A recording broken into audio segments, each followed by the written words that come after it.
And back then, they didn't pull the goalies like they do now. You know, if you were having a tough night, they made you tough it out and stick it, and you were accountable for it. And Darryl Sittler spent the 1970s carrying the weight of an entire city every time he stepped on the ice. He was the face of the Toronto Maple Leafs during a decade when pressure never dipped for a single night. Fans remember the 10-point game and the highlight reels. Sittler remembers something different. He remembers how often opponents targeted him because they knew he was the one player Toronto could not afford to lose. For him, hated the most never meant personal grudges. It never meant outside drama. It meant the players who made every shift heavier than it needed to be. The ones who disrupted his rhythm on purpose. The ones who understood that slowing him down was the fastest way to break the Leafs. They pushed the line, they tightened space, and they turned ordinary games into battles of frustration. Sittler was a scorer.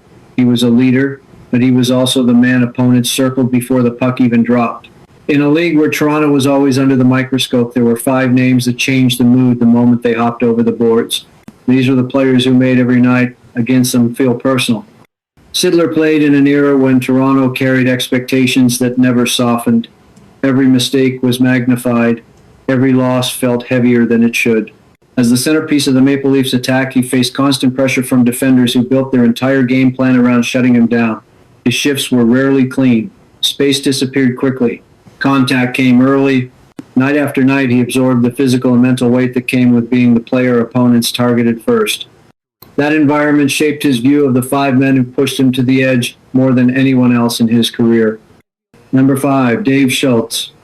When people look back at the 1970s, they talk about the Broad Street Bullies as if they were a myth. Sittler never had that luxury. He lived through every shift against them, and the player who set the tone for that entire identity was Dave Schultz. Schultz did not hide what he was. He was built to create chaos. He was built to drag the game into a place where the Leafs could not breathe. Every time he stepped onto the ice, Sittler knew the next few seconds would carry weight that had nothing to do with the puck. Schultz played a style that aimed to break rhythm.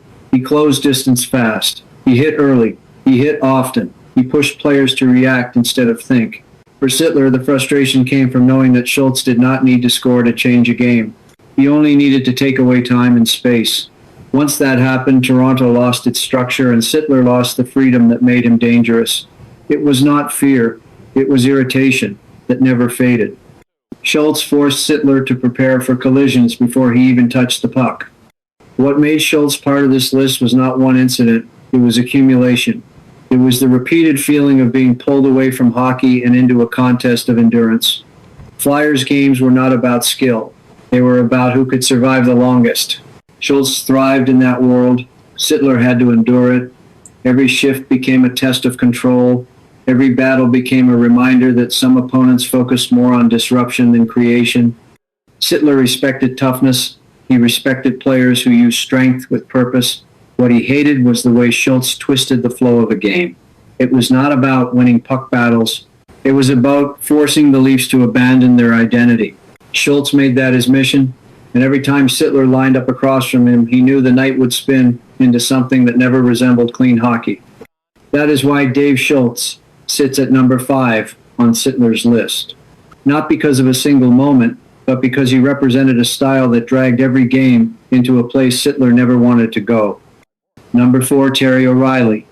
Terry O'Reilly was not just another Bruins forward. He was the pulse of Boston's aggression, and every time he lined up across from Sittler, the atmosphere changed instantly.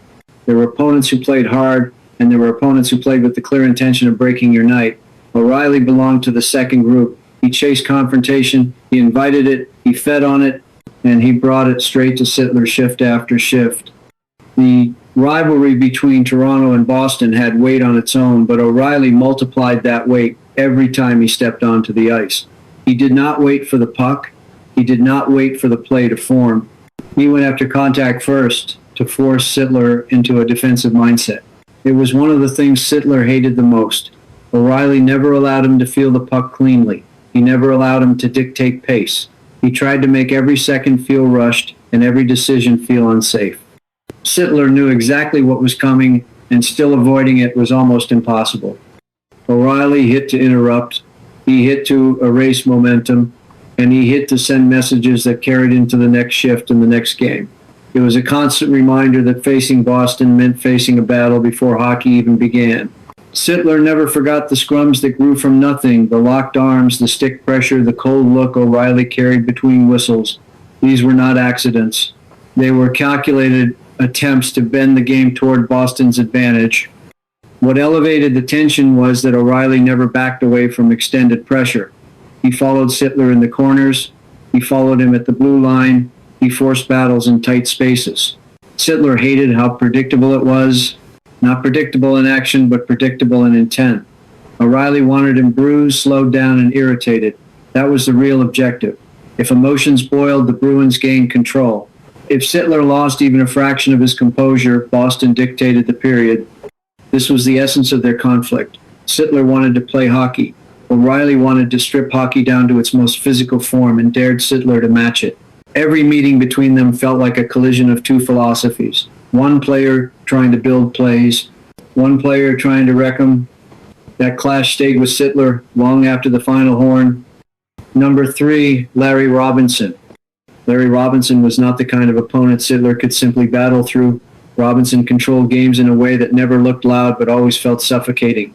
That was the conflict. Nothing about him was chaotic. Nothing was reckless. Yet every shift against him carried a tension that wore Sittler down more than any hit from a traditional enforcer. Robinson used positioning like a weapon. He closed lanes without touching you. He removed space without having to lean on you. And for a player like Sittler who needed movement and timing, that kind of control was infuriating. The Canadiens built their dominance on structure and discipline. Robinson was the anchor of that identity. He read plays before they fully formed. He anticipated Sittler's entries, met him with perfect angles, and forced him into decisions he did not want to make. Sittler hated how often he felt one step behind, not because he lacked skill, but because Robinson dictated pace without even looking strained. It was like playing against a wall that moved exactly where it needed to be. The conflict deepened whenever Toronto tried to build momentum. A good shift could disappear instantly the moment Robinson stepped on the ice. He poked pucks free without creating penalties. He redirected plays toward the boards. He smothered breakouts before they could turn into attacks. Sittler felt that pressure constantly. It was not the kind that left bruises. It was the kind that drained confidence. Every attempt to push the game forward felt like running into a barrier designed specifically to stop him. What made Sittler hate these matchups was the consistency. Robinson did not have off nights. He did not lose focus. He did not let frustration show. He neutralized Sittler quietly and effectively night after night. There was no target to push back against. No emotional spark to use as fuel. Robinson never gave him that opening. He shut down Sittler's strength without giving him anything to counter. The tension between them came from that imbalance. Sittler wanted to compete with force and initiative. Robinson competed with intelligence and timing. One tried to build plays, the other erased them. There was no relief from it. No shift where the pressure faded. That is why Robinson sits high on this list, not because of hostility, but because he controlled Sittler in a way that felt absolute. Number 2, Bobby Clarke. Bobby Clarke brought a different kind of conflict into Sittler's life. Clarke was not the biggest player on the ice, but he was the most disruptive. He played the position Sittler played. He commanded his team the way Sittler commanded Toronto, and he attacked the game with an edge that blurred the line between strategy and hostility. When Sittler faced Clarke, he felt the pressure before the puck even dropped. It was a battle of captains, a battle of centers, and a battle of identities that clashed every time their skates cut the same ice. Clarke's influence came from his ability to disturb rhythm in ways that were hard to predict. He cut passing lanes early. He shadowed puck carriers. He hacked sticks just enough to break timing without drawing calls. He looked for emotional cracks and pushed on them. Sittler hated that. Clarke forced him to think too much. He forced him to second-guess decisions he normally made with instinct. That hesitation was the real conflict. If Clarke could slow Sittler's mind, the Flyers took control. There were nights when Sittler felt he had Clarke measured, only to watch a shift unravel because Clarke found a new way to disrupt him. A chip at the blue line, a stick lift in the slot, a hard angle on a back check that killed a scoring chance. Clarke was not trying to beat Sittler with skill. He was trying to bend his focus until frustration did the work for him. That tactic angered Sittler more than any hit or shove. Physical battles were expected. Mental traps were harder to escape. The intensity grew because both men were leaders. Both carried the pride of their franchises. When Clarke dragged a game into a grind, Sittler had to follow or risk losing the room, and that obligation fueled even more resentment. Clarke played like he wanted to exhaust every opponent he met. Sittler played like he wanted hockey to stay hockey. Those philosophies collided constantly. Their shifts felt like tight knots of pressure where neither man wanted to blink first. Sittler never forgot how Clarke controlled momentum without needing the spotlight. Clarke made games feel heavier. He made minutes feel longer. He made Sittler's responsibilities feel twice as demanding. That is why Clarke ranks this high. He turned every meeting into a psychological contest, and those contests stayed with Sittler long after the final horn. Number 1, Brad Park. Brad Park created a conflict that cut deeper than physical battles. Park did not need force to frustrate Sittler. He used intelligence as his primary weapon, and that drove Sittler toward a level of irritation he rarely felt with anyone else. Every time Toronto faced the Rangers or Bruins, Sittler knew Park would be there waiting with perfect angles and perfect reads. It did not matter how well Sittler skated or how fast he moved the puck. Park stayed a step ahead. That was the heart of their tension. Sittler felt trapped in a game controlled by someone who seemed to know his next move before he made it. Park's style was difficult to counter. He did not chase big hits. He did not create chaos. He neutralized plays quietly. He took away Sittler's favorite routes without touching him. He broke entries by guiding Sittler into traffic. He used stick position to shut down passing options. It felt like playing against a blueprint designed specifically to restrict Sittler's strengths. That level of precision made every shift feel like a mental grind. Sittler hated how often he felt robbed of initiative. What intensified the conflict was Park's discipline. He stayed calm under pressure. He never took unnecessary risks. When Sittler tried to force openings, Park closed them instantly. When Sittler tried to speed the game up, Park slowed it down with one small adjustment. When Sittler tried to overpower him physically, Park absorbed it and reset without breaking structure. It created a cycle that left Sittler fighting not just Park's skill, but Park's patience. Few things irritated him more. The rivalry grew because Park's presence changed entire game plans. Toronto had to adjust their entries. They had to protect Sittler from being funneled into traps. Every possession became a contest of will. Sittler wanted control. Park removed it.